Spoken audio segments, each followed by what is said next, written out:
Hello and welcome to New Filmmakers Los Angeles in partnership with Movie Maker magazine. My name is Danny DeLillo and I'm here with Nardeep and we're here with the movie Parg. Let's take a look at the clip.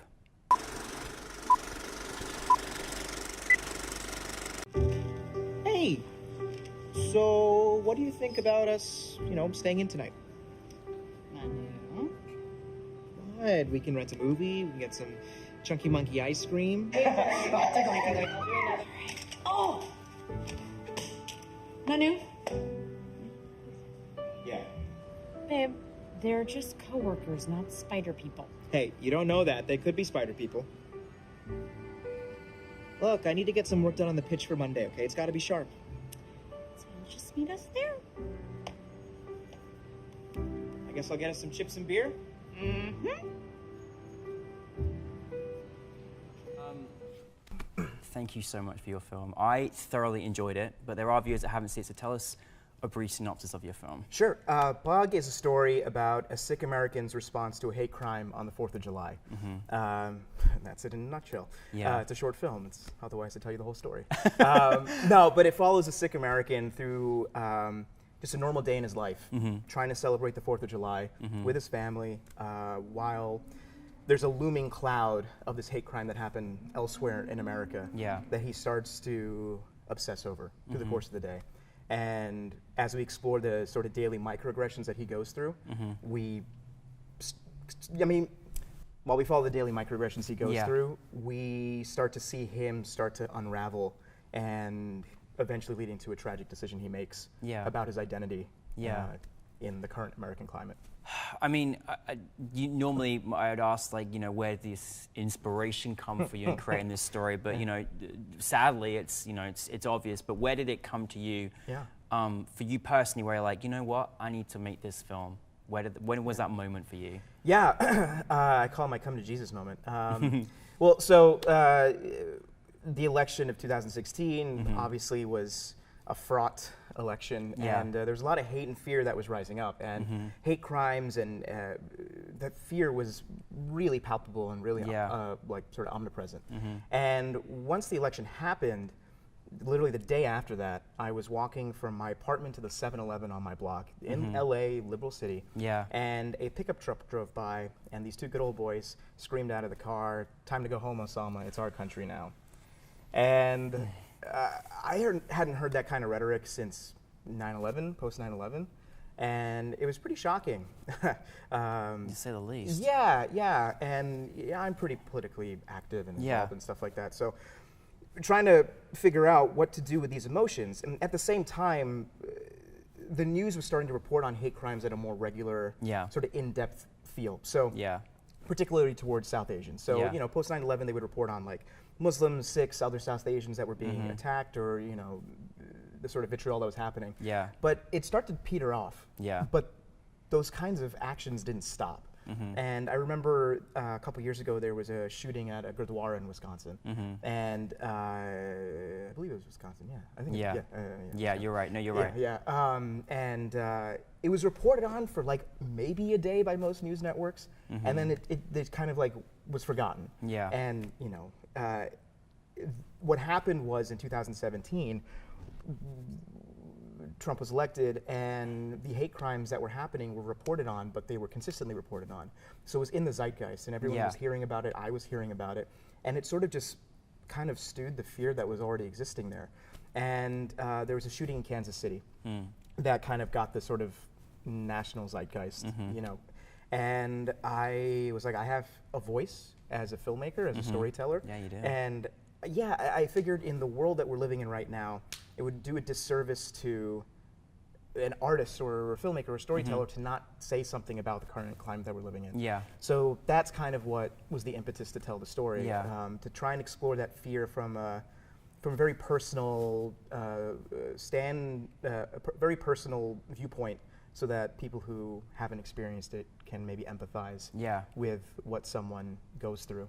Well, I just want to say on a personal level, like, I'm so glad that you made this film, because I think on so many levels, whether it be personal to you or an education to others of what one will go through. I mean, I certainly know post-election myself, I had friends that are British South Asians are like, is it okay for me to fly over to America at the moment? Am I Yeah. safe? And Yeah. you know, that broke my heart to even just hear that, and the fact that, you know, this is something you're going through as a human. And what's more important about your story is that I think what makes this country great is the fact that, you know, you come from all over the world. We're all from different places around the world throughout history.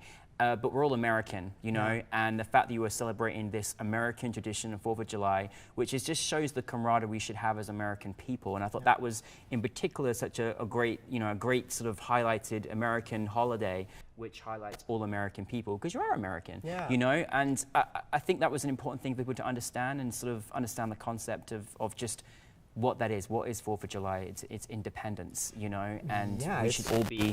It's America's holiday. It's America's birthday, holiday. Yeah, you know? exactly. Like, it's like, how much more American can you get? Hot dogs, fireworks. Yeah. You know, everyone's wearing the flag and you know, barbecuing. Yeah. It was that was actually in a revision of the script that wasn't there originally. A friend of mine, Rena Dutt, actually recommended the fireworks and the 4th of July concept, and it kind of really like.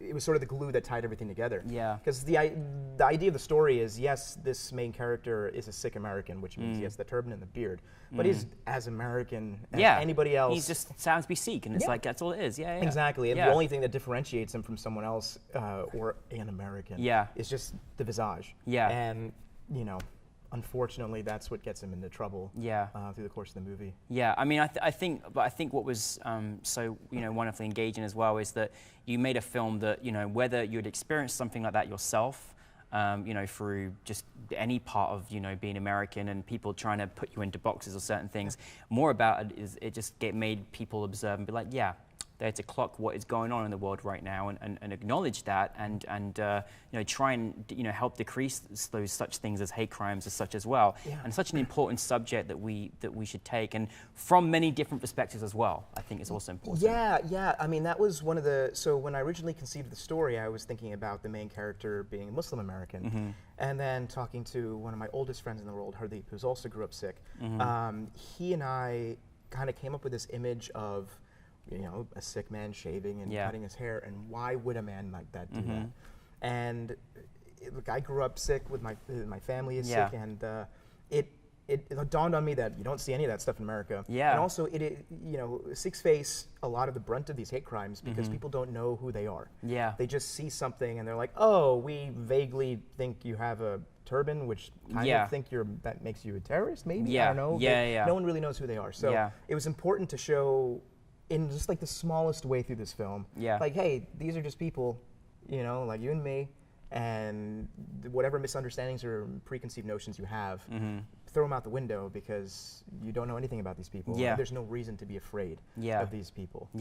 I think even just something very quaint that occurred to me is that, you know, I've been fortunate enough to have many people from many different religions in my world and my life, but like, I don't even know if half people would even realize the difference between, you know, Islam and Sikhism. Like, I don't even know if people would realize that. And the fact that we don't educate ourselves enough to really understand the truth of a person, the truth of their spirituality.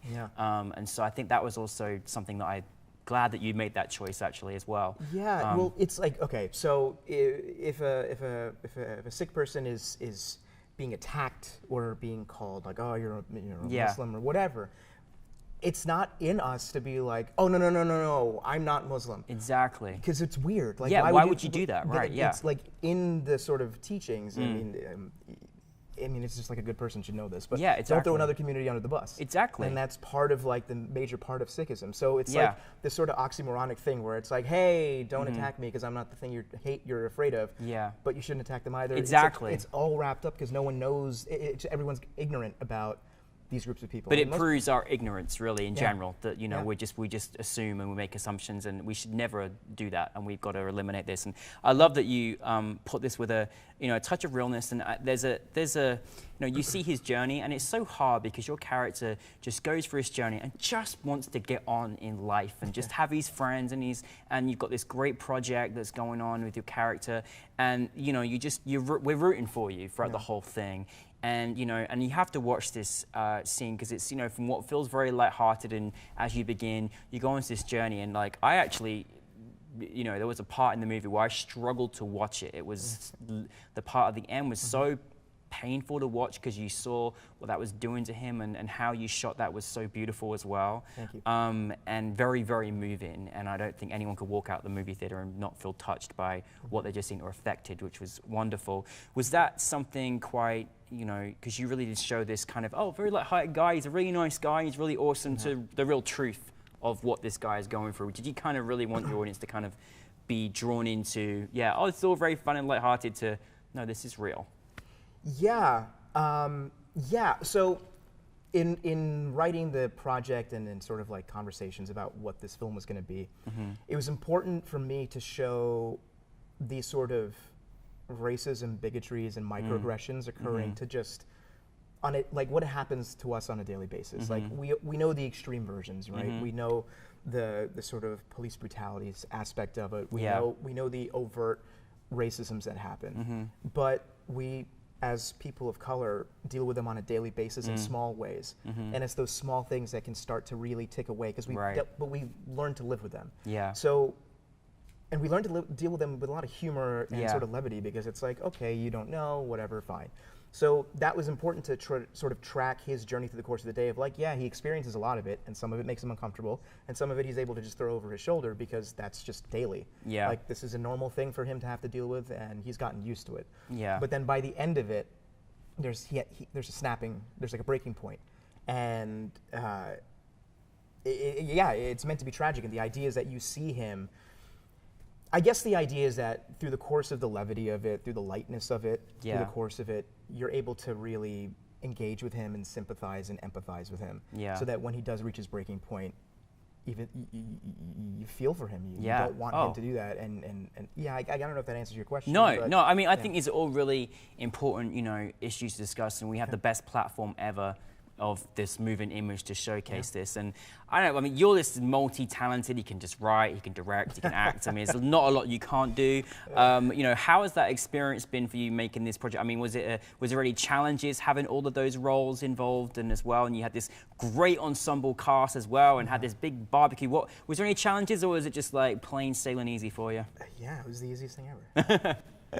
No, yeah, I mean, look, so sometimes it's tough when you're like acting and directing and something that you wrote that it's not a vanity project. I mean, there's a little bit of narcissism that goes into like, I can do this thing. Of course, yeah. But so there were a couple production reasons why I didn't want to ask someone to play this part. Yeah. When you see the movie, you'll understand. Yeah. But I didn't want a sick American to have to do what they have to do in the film. Yeah. And I was like, I can do that myself. Yeah. And I'm also an actor, and I'm like, I can play this part. Yeah. And you know, in terms of the casting of it, I just surrounded myself with people that I know and I love, whose work is fantastic.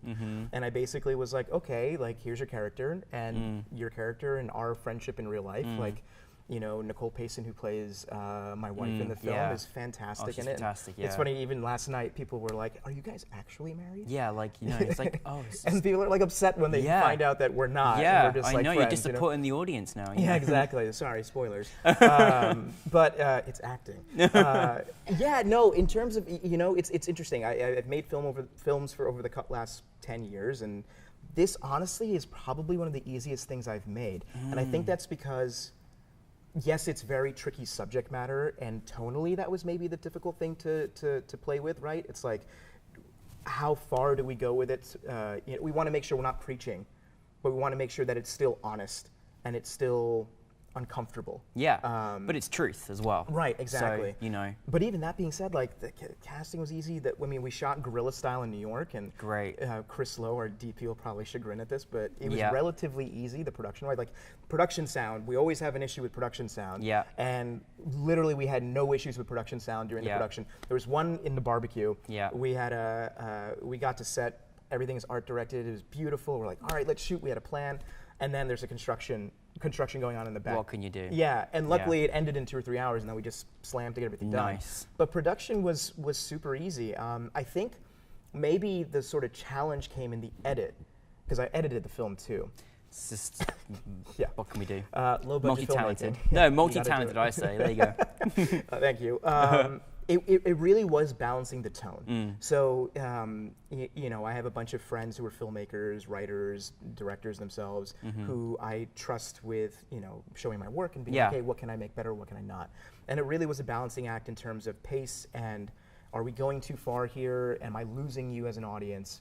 Versus, are you still along with the journey? Yeah. And you're getting uncomfortable and you want to see less of this, maybe that's a good thing. Oh, absolutely. I think Right. it really is. And I think we need to be, you know, consistently tested with truth that's going on out there. And that's why I think your film is so important, not just for anyone to see that may have experienced it, more people to see, to actually be educated by it, you know, and to kind of see what's happening in their country, in their communities. And I think that's wonderful. And it's also very, you know, very humbling for you to be able to turn something that was a personal experience into you into something for everyone else to be affected by as well, which is, you know, wonderful. My pain is your entertainment.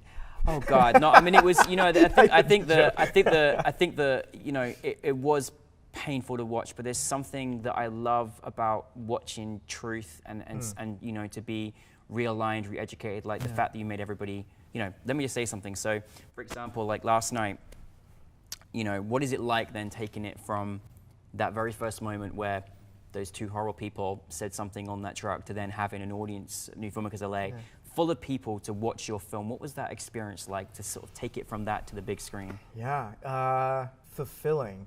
Fulfilling. It's to take something that is cruel, and then to change that into something that people could glean something from. Again, I go back to the empathy term, right? Like, like build some empathy towards a community that you may not know, and make people feel like emotions. I mean, you know, in a real way, coming from something that ostensibly is very sort of awful. I think that's what fills me and fulfills me. Because again, you probably could like pick up your phone and see what did Trump tweet or what happened in the world, like who was shot, you know, what's going on in the refugee crisis right now. Like there's so many awful things, but to be able to take things like that and make art that makes people feel something, feel empathy towards those subjects, and then to hear that in the audience, to hear like, it's cool, right? So with comedy, which I also make like stupid, silly comedy. And with that, it's like the immediate response of, oh, are they laughing or are they not? But with the drama, there's always that fear of like, oh, do they not like it? They're quiet. Well, they're supposed to be quiet. And through the course of the movie, you can you just hear it. No one's moving in the chair. Like you can hear a pin drop. And then when the climax happens, there's this exhale of just like, I don't know. It's a fun thing. It's just listening to the audience and hearing that silence, or hearing the giggles, or who like has, oh, I know that, or like you know, hearing people like nudge their friends and be like, that's real, you know. It must be a wonderful feeling to have that. I mean, honestly, and thank you for sharing that with us at New Filmmakers. What's next for you? So what's next? So well, as an actor, I just wrapped a show that's streaming. A sci-fi show that was shot live and streamed live. Live music and it was pretty cool. It was called Orbital Redux. You can still find it online. And, fantastic. That was super cool. So I just wrapped that. So really what I'm kind of working on the next 2-3 months is I've got 2 feature films that I'm writing, similar in tone and feel to Bug, and I'm very excited about them, and I'm hoping to get them off the ground in the next couple months and sort of use this short and some of the other films that I have kind of doing the festival route as a jumping off point to make a feature film. So I think that's where I want to go now. I just want more of your work. So just keep feeding us, please, because we love your work. And thank you so much. Thank you very much. It was a really wondrous film, and please, you have to see his film. It's really very special. So thank you very much. Thank you for having me here. Thank you, Nardeep. Thank you.